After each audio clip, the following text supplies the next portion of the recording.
see.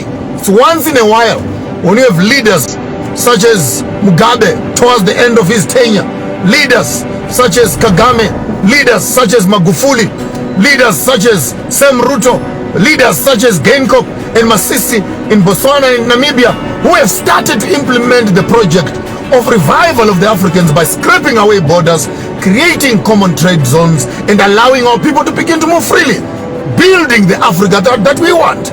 We're beginning to hear politicians out there, our presidents, some out there in the countries, who are beginning to say the language which we have been saying on these platforms for the past 5-10 years.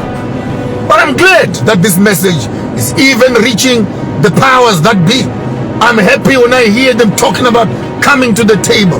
We want an equal share of this cake. You can no longer talk to us like that. We are equal partners here. We want to sell our things at the normal rates. Give us debt also at the price you're giving other countries. We want to become shareholders in our investments. That is the conversation we have been saying. So I want to encourage you, farmers of thought, our voices are not in vain. We are here to address the past and change the future and hand over a future to our children that is secure. Our generation dealt with two tragedies: the tragedy of losing everything at war and waking up in the morning and discover you have nothing in the economy. So we have to fight twice. Or we have fought the first battle, which is the political warfare. Now we are at the economic battle, which is a mental, psychological warfare, where we need to start understanding that once you talk finances, you are talking policies, you are talking banking, you are talking transactions, you are talking taxes, you are talking forex, you are talking exports, and all these things are covered in pieces of commercial law, pieces of laws of marriage, pieces of marine law, pieces of this. And doing business is not as radical as doing war. The war of a gun, you take a bomb, take a grenade, boom, you explode. Things have changed.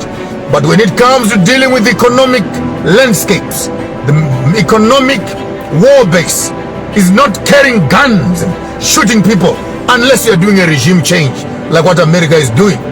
But for the rest of the country, you need to get to the table and negotiate your terms.